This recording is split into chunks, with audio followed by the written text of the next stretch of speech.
ವಾಪಸಿ ಅಭಿಯಾನದ ಮೊದಲ ಹೆಜ್ಜೆಯಲ್ಲೇ ಭರ್ಜರಿಯಾಗಿ ಭೇಟಿಯಾಡಿದೆ. ಕೈಪಾಳ್ಯದಿಂದ ಮಾಜಿ ಸಿಎಂ ಜಗದೀಶ್ ಶೆಟ್ಟರ್ ಅವರನ್ನ ಕರೆತಂದಿದ್ದು ಕಾಂಗ್ರೆಸ್ಗೆ ಮಾಸ್ಟರ್ ಸ್ಟ್ರೋಕ್ ಅನ್ನ ನೀಡಿದೆ. ಇನ್ನು ಶೆಟ್ಟರ್ ರಿ ಎಂಟ್ರಿಗೆ ಕೈ ನಾಯಕರು ನಿಗಿ ಕೆಂಡ ಕಾರ್ತಾ ಇದ್ದಾರೆ. ಈ ಕುರಿತು ಕಂಪ್ಲೀಟ್ ಡೀಟೇಲ್ಸ್ ನಿಮ್ಮ ಮುಂದೆ.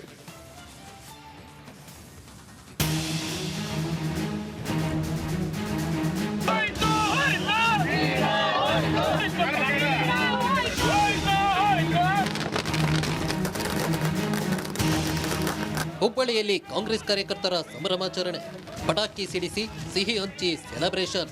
ಅಷ್ಟಕ್ಕೂ ಹುಬ್ಬಳ್ಳಿ ಕೈಪಡಿಯಲ್ಲಿ ಇಷ್ಟೊಂದು ಹುಮ್ಮಸ್ಸು ಮೂಡಲು ಕಾರಣವಾಗಿದ್ದು ಮಾಜಿ ಸಿಎಂ ಜಗದೀಶ್ ಶೆಟ್ಟರ್ ಅವರ ಗರುವಾಪ್ಸಿ. ಹೌದು, ಶೆಟ್ಟರ್ ಕಾಂಗ್ರೆಸ್ ಬಿಟ್ಟು ಬಿಜೆಪಿ ಸೇರಿರೋದು ಬಿಜೆಪಿಗಿಂತ ಕಾಂಗ್ರೆಸ್ ಪಡೆಗೆ ಹೆಚ್ಚು ಖುಷಿ ಕೊಟ್ಟಂತಿದೆ.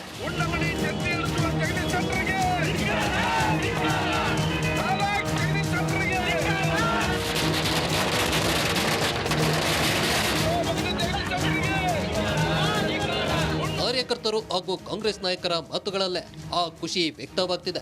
ಶೆಟ್ಟರ್ ಕಾಂಗ್ರೆಸ್ ಬಿಟ್ಟು ಹೋಗಿದ್ದು ಒಳ್ಳೇದಾಯ್ತು ಅಂತ ಡಿಕೆಶಿ ನೇರ ಬಾಣ ಬಿಟ್ರು. ನಮ್ಮ ಜಗದೀಶ್ ಶೆಟ್ಟರ್ ಏನು ನಾವು MLC ಮಾಡ್ಕೊಂಡಿದ್ದು ಅವ್ರೇನು ರಾಜೀನಾಮೆ ಕೊಟ್ಟಿದ್ದಾರೆ. ನಮಗೆ ಒಂದು ದಿನದ ಮುಜುಗರದ ಸ್ಟೇಟ್ಮೆಂಟ್ಗಳು ನಿಮ್ಮ ಹತ್ರ ಬರ್ಬೋದೇ ಹೊರತು ನಮ್ಮ ಪಕ್ಷದ ಕಾರ್ಯಕರ್ತರೆಲ್ಲ ಭಾಳ ಸಂಭ್ರಮದಿಂದ ಬೆಳಗಾವಿಯಿಂದ ನಮಗೆ ಸದ್ಯ ನಮ್ಮ ಕಾರ್ಯಕರ್ತರಿಗೆ ನಮ್ಮ ಸಿದ್ಧಾಂತದ ಮೇಲೆ ನಾವು ರಾಜಕಾರಣ ಮಾಡೋರು, ನೀತಿ ಮೇಲೆ ರಾಜಕಾರಣ ಮಾಡೋರು. ಸೊ ಎಲ್ಲ ಕಾರ್ಯಕರ್ತರು ಹೇಳೋದು ನಮ್ಗೆ ಅವ್ರು ಹೋಗಿದ್ದೇ ನಮ್ಗೆ ಒಳ್ಳೇದಾಯ್ತು, ನಮ್ಮ ಪಕ್ಷನ ಕಟ್ಟಲಿಕ್ಕೆ ನಮ್ಗೆ ಬಹಳ ಒಳ್ಳೇದಾಯ್ತು, ಇಲ್ಲ ನಮ್ಗೆ ಮುಜುಗರ ಆಗ್ತಿತ್ತು. ಇನ್ನು ಜಗದೀಶ್ ಶೆಟ್ಟರ್ ಕಾಂಗ್ರೆಸ್ ಬಿಟ್ಟಿದ್ದು ಸಂತೋಷ ಎಂದ ಕಾರ್ಮಿಕ ಸಚಿವ ಸಂತೋಷ್ ಲಾಡ್ ಅವರಿಂದ ಪಕ್ಷಕ್ಕೆ ₹1 ಕೂಡ ಲಾಭ ಇರಲಿಲ್ಲ ಎಂದು ಹೇಳಿಬಿಟ್ರು. ಜನ ಬರೋರಿದ್ದಾರೆ ಅಷ್ಟು ಮಾತ್ರ ನನಗೆ ಗುರುತು, ಇನ್ನು ಉಳಿದು ಅವ್ರಿಗೆ ಕೇಳಿ ಇರ್ಬೋದು. ಬಿಜೆಪಿ ಅವ್ರು ಎಲ್ಲರಿಗೆ ಅಪ್ರೋಚ್ ಆಗ್ತಕ್ಕಂಥ ಅವ್ರ ಹತ್ರ ಇದೆ. ಯಾಕಂದ್ರೆ ಇದು ಅಪ್ರೋಚ್ ಮಾಡೋದ್ ಬಿಟ್ರೆ ಇನ್ನೇನಿಲ್ಲ ಅವ್ರ ಹತ್ರ. ಯಾಕಂದ್ರೆ ಇರ್ತಕ್ಕಂಥದ್ದು ಎಲ್ಲ ಬೇರೆ ಪಕ್ಷದ ಲೀಡರ್ಗಳು ತಗೊಂಡೇ ಅವ್ರು ಈ ಪಾರ್ಟಿ ನಡೆಸ್ತಿರೋದು. ಅಲ್ಲ, ನಮ್ಮ ಪಕ್ಷ ವತಿಯಿಂದ ಅದು ಯಾರು ಏನ್ ಮಾತನಾಡಬೇಕು ಸೂಕ್ತ ಸಮಯದಲ್ಲಿ ಮಾತನಾಡ್ತಾರೆ. ಸೊ ಅದು ನಾನು ಬಹಿರಂಗವಾಗಿ ಹಿಂಗೆ ಹೇಳಕ್ ಆಗೋದಿಲ್ಲ.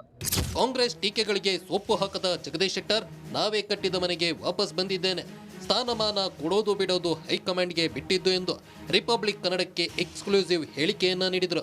ನಾವು ಕಟ್ಟಿದಂಥ ಮನೆ ಇದು, ಮತ್ತೆ ಮನೆಗೆ ವಾಪಸ್ ಬಂದಿದ್ದರಿಂದ ಭಾಳ ಸಂತೋಷ ಆಗಿದೆ ಅಂತ ನಾನು ತಿಳ್ಕೊಂಡಿದ್ದೀನಿ.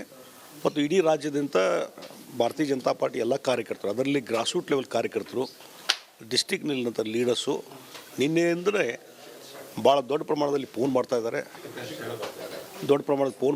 ಫೋನ್ ಮಾಡಿ ಎಲ್ಲರೂ ನಂಗೆ ಅಭಿನಂದನೆ ಸಲ್ಲಿಸ್ತಾ ಇದ್ದಾರೆ. ನೀವು ಮತ್ತೆ ಮನೆಗೆ ವಾಪಸ್ ಬಂದಿದ್ದು ಭಾಳ ಖುಷಿ ತಂದಿದೆ ಅನ್ನುವಂಥ ಮಾತನ್ನು ಎಲ್ಲರೂ ಹೇಳ್ತಾ ಇದ್ದಾರೆ. ಒಟ್ಟಾರೆ ಲೋಕಸಭಾ ಚುನಾವಣೆಯ ಹೆಬ್ಬಾಗಿಲಲ್ಲಿ ಕಾಂಗ್ರೆಸ್ಗೆ ಬಿಜೆಪಿ ಗರುವಾಪ್ಸಿ ಗೂಗ್ಲಿ ಹಾಕಿದ್ದು ಕೈಪಡೆಯನ್ನ ಪದರಗೊಟ್ಟುವಂತೆ ಮಾಡಿದೆ. ಕಳೆದ ಕೆಲವು ದಿನಗಳಿಂದ ನೆನೆಗುದಿಗೆ ಬಿದ್ದಿದ್ದ ನಿಗಮ ಮಂಡಳಿ ಪಟ್ಟಿ ಬಿಡುಗಡೆಯಾಗಿದೆ. ಅಧಿಕೃತವಾಗಿ 34 ಶಾಸಕರಿಗೆ ಫೈನಲ್ ಲಿಸ್ಟ್ನಲ್ಲಿ ಬಂದಿದ್ದು ಹಗ್ಗ ಜಗ್ಗಾಟ ಇನ್ನೂ ಕೂಡ ಮುಂದುವರೆದಿದೆ.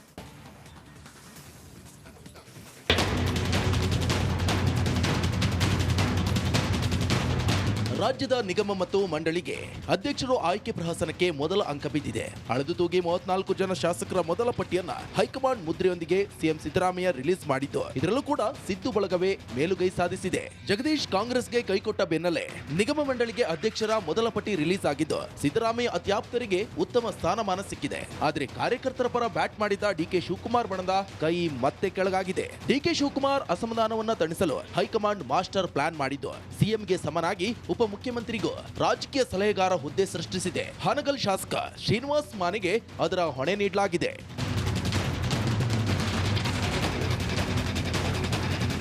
ನಿಗಮ ಮಂಡಳಿ ಮೊದಲ ಪಟ್ಟಿಯಲ್ಲೇ ಕಾಂಗ್ರೆಸ್ಗೆ ಬ್ಯಾಕ್ ಫೈರ್ ಶುರುವಾಗಿದ್ದು ಸಿದ್ದರಾಮಯ್ಯ ಪಟ್ಟಿಯಲ್ಲಿ ಕಾಣಿಸಿಕೊಂಡಿದ್ದ ಶಾಸಕರಾದ ಶಿವಲಿಂಗೇಗೌಡ ಮತ್ತು ನರೇಂದ್ರ ಸ್ವಾಮಿ ಹೆಸರುಗಳು ಅಂತಿಮ ಪಟ್ಟಿಯಲ್ಲಿ ಕಾಣೆಯಾಗಿದ್ದು ಶಾಸಕದ್ವಯರು ಮಂತ್ರಿ ಸ್ಥಾನಕ್ಕೆ ಪಟ್ಟು ಹಿಡಿದಿರೋ ಸಾಧ್ಯತೆ ಇದೆ. ಇನ್ನು ಶಾಸಕರಿಗೆ ಮಾತ್ರ ಮೊದಲ ಪಟ್ಟಿಯಲ್ಲಿ ನಿಗಮ ಮಂಡಳಿ ಸ್ಥಾನ ನೀಡಲಾಗಿದ್ದು ಕಾರ್ಯಕರ್ತರ ಲಿಸ್ಟ್ಗೆ ಮತ್ತೆ ಗ್ರಹಣ ಹಿಡಿದಿದೆ. ಕಾರ್ಯಕರ್ತರ ಪಟ್ಟಿ ಮತ್ತಷ್ಟು ವಿಳಂಬವಾಗುವ ಸಾಧ್ಯತೆ ಇದೆ.